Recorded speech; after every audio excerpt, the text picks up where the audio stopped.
Bonjour à tous. Aujourd'hui, donc, c'est Terroir Gourmand, nous partons dans le pays niçois découvrir deux produits typiques de la région, le citron de Menton et la cébette. Nous irons à la rencontre de Bastien et Jérémy qui nous diront tout sur la culture de l'oignon nouveau que l'on appelle la cébette.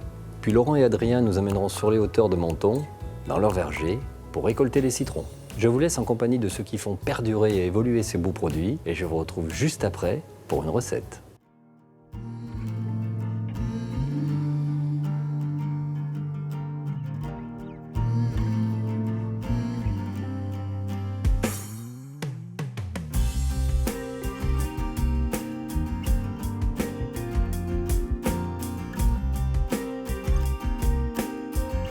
Quand j'ai compris que chaque matin je reverrais cette lumière, je ne pouvais croire à mon bonheur. Comme Henri Matisse, de nombreux artistes se sont inspirés de l'atmosphère et des couleurs particulières du pays niçois.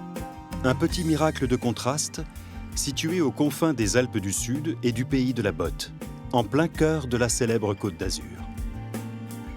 Plus sauvage, l'arrière-pays se laisse bercer par l'écoulement paisible du Var. Ces villages haut perchés guettent en contrebas les villes qui bordent la Méditerranée, comme Nice, Monaco et Menton.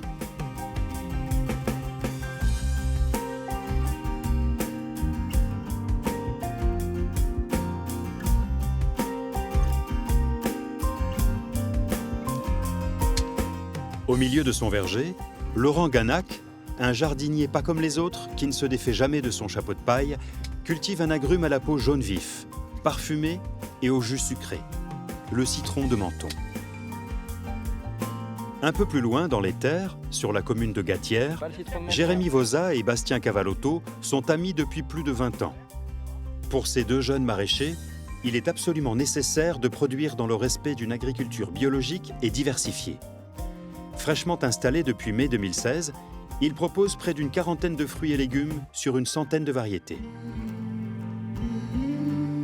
Alors que des vents violents ont arraché les bâches de protection, Jérémy s'apprête à récolter un oignon un peu particulier. Alors, je récolte des cébettes. En fait, c'est tout simple, hein.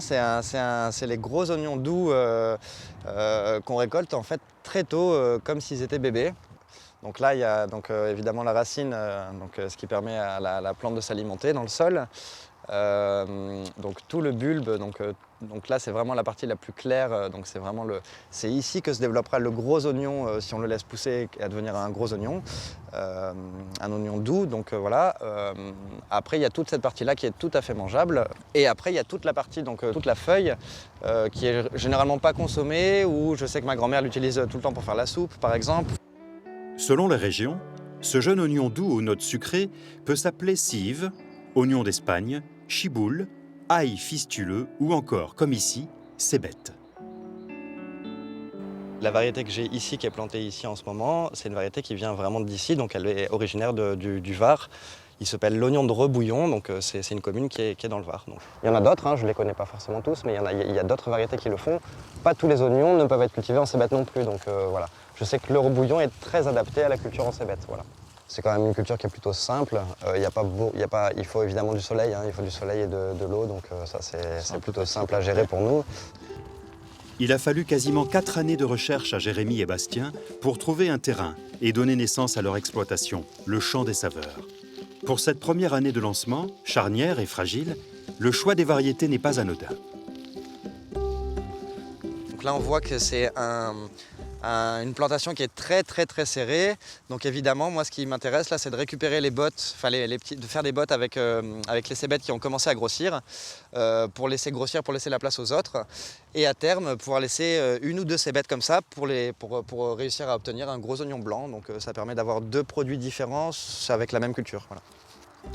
Après un passage par des orientations professionnelles qui ne les satisfaisaient pas pleinement, les deux amis d'enfance ont l'intime conviction d'avoir trouvé leur vocation.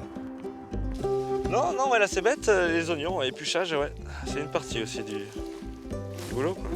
Tout seul, je ne l'aurais peut-être pas fait parce que c'est quand même une très grosse aventure, c'est quand même beaucoup de responsabilités, c'est un gros poids sur nos épaules. On est entrepreneur, c'est-à-dire qu'on investit, on fait des... c'est vraiment pas évident à gérer tout ça. Donc c'est vrai qu'on a la chance d'être à deux et de se connaître très bien. Ça fait plus de 20 ans qu'on se connaît, donc voilà. Sur les hauteurs de la cité mentonnaise, Un autre duo forme une équipe complémentaire. Laurent Ganac a planté son premier citronnier l'année de naissance de son fils Adrien, qui travaille aujourd'hui avec lui. Bien déterminé à jouer son rôle dans la Maison du Citron créée par son père en 2005, il écoute donc attentivement ses conseils sur la taille des arbres. Donc ça tu enlèves. Ici tu vois, on a une branche longue mais qui est quand même assez faible. On la supprime pas mais on va la réduire. Donc le principe c'est quand même d'ouvrir les arbres, de les aérer, de les structurer, de les équilibrer. Comme vous pouvez le constater, il y a du boulot. En 1988, ce paysagiste originaire du Sud-Ouest choisit Menton pour développer son activité. Émerveillé par la découverte d'une culture portée par 500 ans d'histoire, il apprend à maîtriser le potentiel exceptionnel d'un terroir qui donne toutes ses qualités à cette pépite d'or jaune. C'est une chose qui se produit pour le citron de Menton. Nous sommes la zone la plus au nord où il est possible de cultiver le citron dans le monde. Il est bien évident, donc, même si nous avons un microclimat qui nous protège, que régulièrement le citronnier de Menton est amené à flirter avec des températures relativement fraîches. Et c'est ce qui a amené le citron de Menton, pour se protéger, à davantage se charger en sucre et en principe aromatique, sous forme d'huile essentielle, parce qu'il est évident qu'un citron, un fruit plus sucré, un fruit plus concentré sur certaines substances est évidemment plus résistant au froid, voire au gel. Un positionnement, voilà. Bercé par la culture des agrumes, Adrien a lui-même cherché à prolonger l'engagement familial en poussant son père à passer en culture 100% biologique. Tiens, mais je te laisse faire parce qu'elle a pris un petit peu l'humidité là. Tu sens comme ça sent bon les engrais organiques? Ça sent la corne. Ouais, alors là, effectivement, nous balançons de la corne de bœuf broyée. Broyée finement pour celle-là. À l'automne, nous en épandons une broyée beaucoup plus grossièrement. Ben, cette corne, elle nous amène de l'azote sous forme organique. Alors, bien large, hein, jusqu'à l'aplomb de la frondaison. C'est pas au pied du tronc que ça se passe. Hein.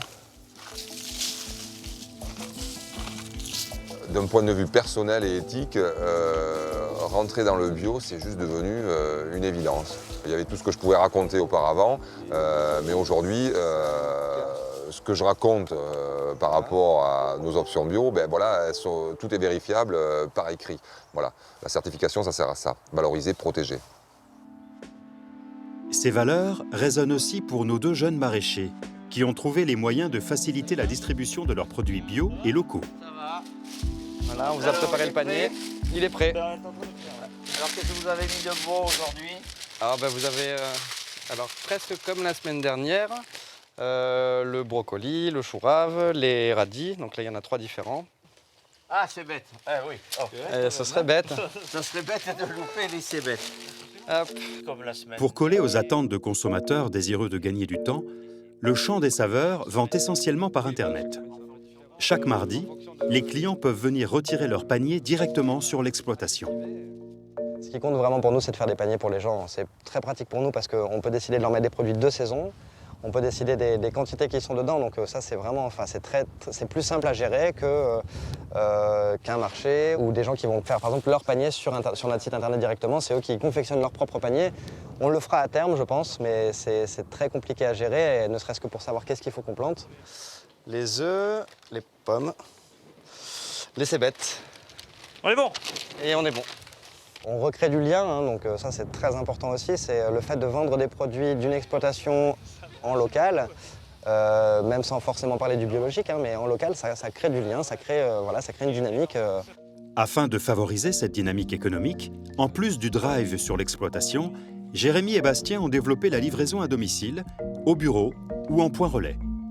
Après, évidemment, pour pouvoir faire des paniers qui sont plutôt abordables et pour réduire les prix des paniers pour nos consommateurs, on décide de développer des ventes qui sont différentes, des ventes peut-être un petit peu plus haut de gamme. On va travailler peut-être avec des restaurants, des bateaux, des hôtels. Donc voilà. Je trouvais ça une belle idée de faire un petit peu les Robins des Bois du maraîchage, dans l'idée de prendre l'argent là où il était, en leur proposant les produits qu'eux désirent, et en même temps pouvoir faire des paniers à un prix très correct pour les gens ici, les gens qui habitent ici. Donc arriver à lier tout ça, c'est vraiment une des grandes idées du projet qu'on a avec Bastien depuis le départ. Donc voilà, donc on est quand même sur la bonne voie là-dessus et j'en suis très fier. Alors que l'heure du déjeuner approche, Chez Tintin, une affaire de famille située quartier de la Libération à Nice, Daniel prépare une recette niçoise traditionnelle incluant la fameuse cébette. Alors voilà le pain bagna.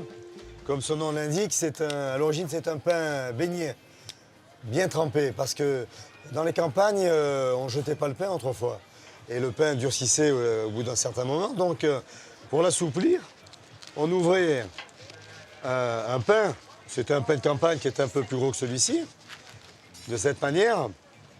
Et alors, on écrasait une tomate bien mûre à l'intérieur pour l'assouplir. Et pour l'agrémenter, on mettait un petit peu d'huile d'olive. Il y avait de l'huile dans toutes nos campagnes. Hein. De l'huile d'olive. Et c'était pas plus compliqué que ça. Ce casse-croûte typique, consommé à ses débuts par les pêcheurs et autres travailleurs du matin, a évolué au fil du temps et s'est amélioré. Notre petite particularité, on note un petit peu de mie. Parce que la mie, c'est un peu bourratif. Et ça en rajoute trop. Et en même temps, lorsqu'on le referme, ça n'écrase pas les légumes. On commence par les tomates. Voilà. Ensuite, on met les cébettes. C'est le meilleur oignon qui existe. Hein. On en trouve à peu près toute l'année, donc il ne faut pas s'en priver. Hein. Tomates, cébettes, oignons, radis. Voilà, ça c'est la base du pain bagna classique. C'est le pain bagna qui plaît. Hein. Cet expert du pain bagna ajoute de l'anchois. Et en fonction de la saison, quelques févettes, artichauts et olives caillettes du pays. Le secret, c'est évidemment de baigner son pain d'huile d'olive pour l'assaisonner. Ça va bien? Oui, ça va et toi? Alors, oui. Bah, je vais te prendre un pain bagna. Eh ben voilà, comme d'habitude. Moi, je suis là sur la place depuis 28 ans.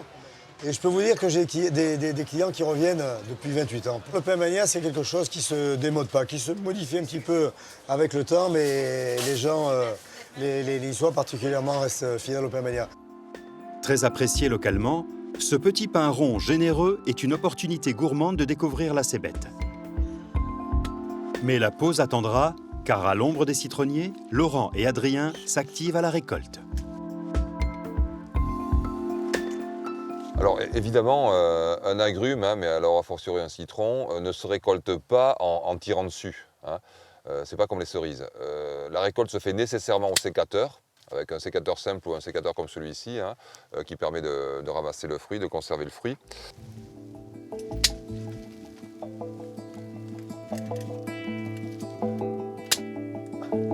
Il ne faut pas s'arrêter à l'aspect.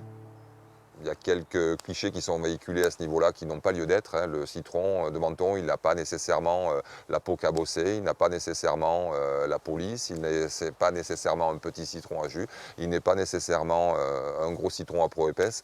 En fait, le citron de Menton, il est nécessairement tout ça à la fois.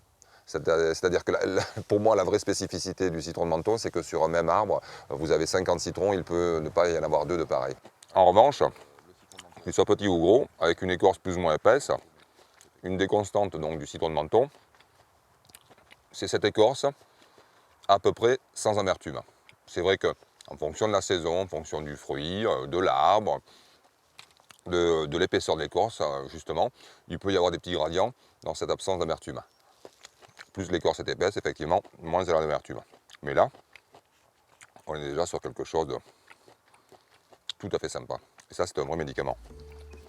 Ces caractéristiques bien particulières lui ont permis d'obtenir en 2015 l'IGP, Indication géographique protégée. Il s'agit du seul citron français bénéficiant de ce label d'excellence européen. Une reconnaissance bien méritée. Là, on est en train de faire le tri, en quelque sorte. Hein, puisque un citron de Menton, pour être IGP, d'une part, il doit être produit par un producteur habilité, ce que nous sommes. Et ensuite, pour en assurer la traçabilité et donc l'estampillé IGP, ce citron doit passer en station où il sera trié, calibré, conditionné. Et ce n'est vraiment qu'à la sortie de la station qu'un citron de Menton devient IGP. Alors là, je choisis un beau citron qui va finir citron de Menton. Et là, un citron qu'on a écarté, qui lui ne sera jamais citron de Menton, mais restera un simple citron de pays. Allez.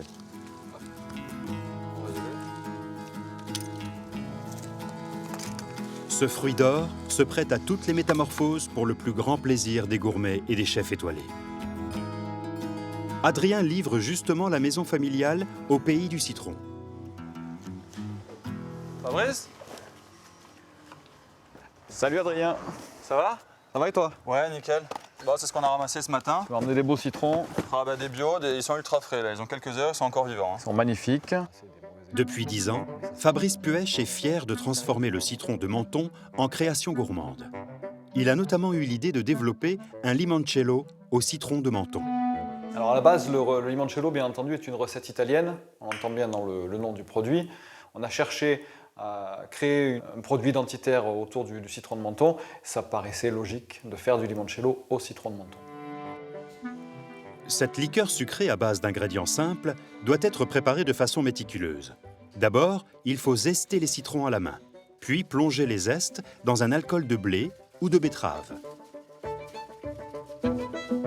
Ça fait à peine 3-4 jours là, que c'est en infusion. Et donc on voit bien que les zestes sont secs, cassants, très pâles. Hein, le jaune du citron est parti. Et il se retrouve maintenant dans l'alcool. Cet alcool pur qui va nous servir à faire le limoncello. Donc cet alcool qui est maintenant chargé d'huile essentielle de citron de Menton. Ces zestes ensoleillés macèrent ensuite pendant 4 semaines à l'abri de la lumière.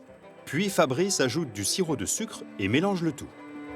Donc là, on a ajouté notre sirop de sucre, on va goûter pour voir s'il est assez dissous et si on peut passer à l'étape de la mise en bouteille. Effectivement, il est parfait, on va pouvoir le mettre en bouteille. Bien entendu, tous les limoncellos sont différents. Il y a des bons, il y a des mauvais. Et puis au-delà de ça, il y a des finesses, il y a des différences de degré d'alcool, il y a des citrons différents. Le citron d'Italie est différent du citron de Menton, bien entendu. Le citron de Menton apporte au limoncello une rondeur, un côté gourmand, un peu confit. Le citron de Menton apporte, à tous les produits d'ailleurs qu'on va faire avec le citron de Menton, un côté un peu citron confit. Le mariage heureux de la recette italienne ancestrale avec les citrons de Menton a donné naissance à un digestif local à la saveur et au parfum typique. Magnifique plat. Comme le craignait Jérémy, le vent a encore soufflé sur le champ des saveurs. Avec Bastien, ils viennent constater les dégâts. L'arrosage et un peu, ouais, c'est pas... Bon, bah, ça n'a pas été trop catastrophique là. Pour le Non, moment. bah en tout cas la cébette, non, ça va. Faudrait qu'on mette un petit Il y a coup d'arrosage et peut-être on met le un- plastique, non? Il faudra peut-être rebâcher celui-là en priorité. Et bah fondeur des plastiques. Non, finalement, fondeur ça des plastiques. va. On a un peu l'ail qui s'est abîmé, mais c'est tout. Hein. Et l'irrigation, il va falloir rechecker aussi, hein, parce que... Bah, c'est une fatalité. Après, bon, bah, on ne peut pas faire autrement. De toute façon, c'est fait, c'est comme ça. Donc, bah, il faut juste s'adapter, trouver des solutions. Hein. On va dire que ça empêche en rien tous les projets qu'on a. Ça va nous redemander. Ça aurait été bien qu'on n'ait pas ça à faire en ce moment parce que, bah, évidemment, on arrive au début du printemps. Là, c'est le moment, c'est l'effervescence dans le maraîchage. Hein, donc, c'est là où il y a le plus de boulot, où tout se met en marche. Donc, ça aurait été très bien pour nous qu'il n'y ait pas ce petit problème. Mais bon, enfin, ce problème, parce que petit, il n'est pas vraiment petit. Donc c'est pas la première fois qu'on change les portes d'entrée. De toute façon qu'elles se tordent facilement. Et voilà. Mais bon, c'est assez simple. Je suis pas forcément inquiet pour l'avenir. Même avec les coups durs qu'on a pu essuyer là, non, c'est quand même des choses qui... Après, on n'a pas toujours 150 km/h de vent, 200 ou moins 7 de gel ou des choses comme ça, ou des conditions trop... extrêmes tous les jours. Donc je veux dire, ça se fait, ça se vit. Non, je suis pas inquiet au niveau des problèmes ni climatiques ni quoi que ce soit. Plus dans le fonctionnement de tout ça et la rentabilité de la chose. Voilà. Malgré les aléas et les imprévus, Bastien et Jérémy sont animés par la volonté farouche de prouver qu'il est possible de vivre en produisant une large gamme de produits et de variétés en agriculture biologique. Si jamais je devais arriver à la conclusion que c'est pas possible de travailler en bio, j'arrêterais de faire ce métier. Je travaillerais pas en conventionnel, ça c'est sûr. En même temps, pour pouvoir dire ça, c'est parce que je suis convaincu que c'est possible en bio, donc voilà. Donc ça, c'est sûr que je suis prêt à prendre tous les risques pour le montrer. Moi, j'aime pas forcément trop le mot de bio parce que ça apporte des idées qui sont... on est un peu perdu avec toutes ces notions. En vrai, on devrait appeler les produits qui sont traités avec un nom spécifique. Et les produits qui ne le sont pas, on devrait appeler les produits traditionnels parce que c'est comme ça qu'on travaillait avant. Avant le siècle qui est passé, le siècle précédent, on travaillait tous en bio. Clairement, on ne mettait pas de produits de synthèse, l'homme n'avait pas encore développé tout ça. Du coup, tout était bio, il faut bien le préciser, c'est important. Ce que nous, aujourd'hui, on appelle du bio, en fait, c'est ce qui est traditionnel et c'est les cultures conventionnelles sur lesquelles il faudrait mettre un nom. Donc voilà, donc ça, c'est vraiment très important à comprendre pour démystifier un peu cette idée de bio, de produit, produit qui va être vendu très cher. Voilà.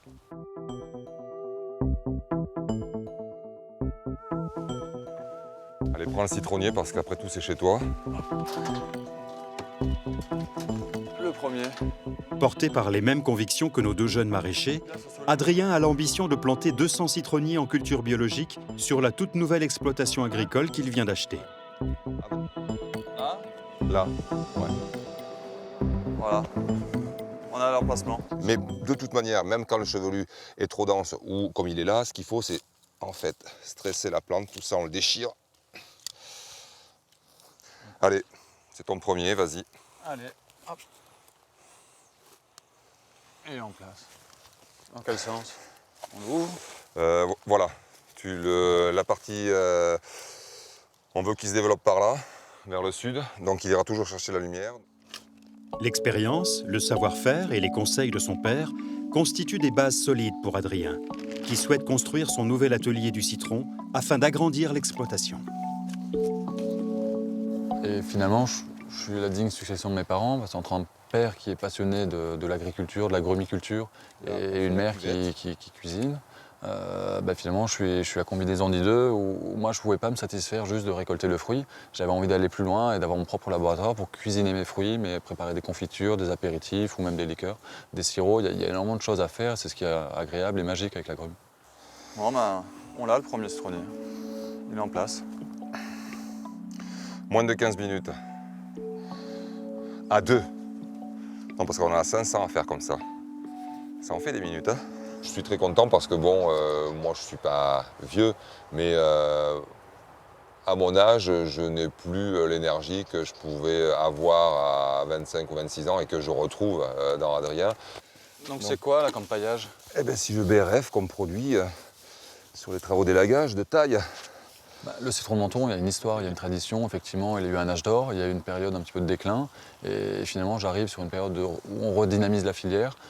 Beaucoup de passionnés se sont battus pour avoir l'IGP, l'indication géographique protégée. Et je suis un exemple de ces jeunes qui s'impliquent et qui souhaitent développer cette tradition. Et je suis extrêmement fier de participer finalement au dynamisme de la filière du citron de Menton.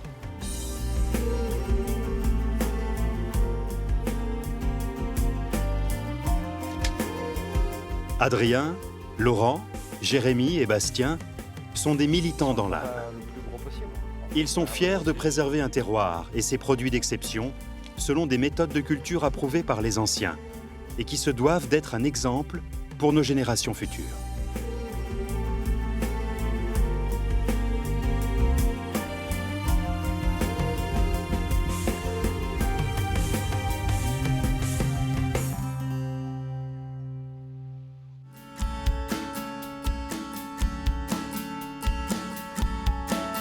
Aujourd'hui, je vous propose un carpaccio de veau, citron de Menton et pickles de cébette. Pour réaliser cette recette pour 4 personnes, il vous faudra 750 g de sous-noix de veau, 2 citrons de Menton, 75 g de fèves crues, 2 tomates environ de 80 g, 2 avocats, huile d'olive, 5 cuillères à soupe de vinaigre balsamique, 12 g de poivre vert frais, 5 gouttes de tabasco, 200 g d'eau, 200 g de sucre semoule, 8 cébettes, 70 g de sirop de grenadine, 200 g de vinaigre d'alcool blanc. Incisez les tomates en croix et enlevez le pédoncule. Plongez la tomate dans de l'eau bouillante quelques secondes et la glacez dès la sortie. Mondez et épépinez la tomate, puis la taillez en petits dés. Écossez et hachez finement les fèves. Prélevez les zestes d'un citron de Menton, puis coupez les segments, les épépinez et les coupez en petits dés. Taillez le vert des cébettes en sifflets, le blanc en 2 pour les pickles, et réservez ces bâtonnets blancs. Ôtez la peau et les noyaux des avocats. Mixez la pulpe avec le jus d'un citron de Menton, salé, poivré, et ajoutez le tabasco. À l'aide d'un couteau à lame fine et longue, tranchez de fines escalopes dans la sous-noix de veau. Déposez les tranches sur du papier sulfurisé et recouvrir d'une autre feuille de papier sulfurisé afin de battre la viande. Cette technique de battre la viande s'appelle batter, tout simplement pour avoir de fines tranches de veau. Mettre les demi-cébettes dans une boîte en plastique, dans une casserole, porter à ébullition l'eau, le vinaigre, le sucre et le sirop. Verser aussitôt sur les oignons, fermer hermétiquement la boîte et laisser refroidir, puis mettre à mariner au moins 24 heures au réfrigérateur. Ces pickles ont apporté une note légèrement acide avec une belle rondeur. Déposez l'emporte-pièce et nappez au pinceau le fond des assiettes avec la purée d'avocat, puis retirez l'emporte-pièce. Disposez la viande sur la purée d'avocat. Badigeonnez le veau d'huile d'olive et de vinaigre balsamique avec un pinceau, salé, poivré. Ajoutez les segments de citron, les dés de tomates et les fèves mélangées ensemble, parsemez les sifflets de cébette. Rajoutez les pickles de cébette, éventuellement quelques zestes de citron et quelques quenelles de purée d'avocat. Assaisonnez de quelques tours de poivre du moulin, arrosez d'un filet de jus de citron et servir 10 minutes après. Je vous souhaite une excellente dégustation et je vous dis à très vite.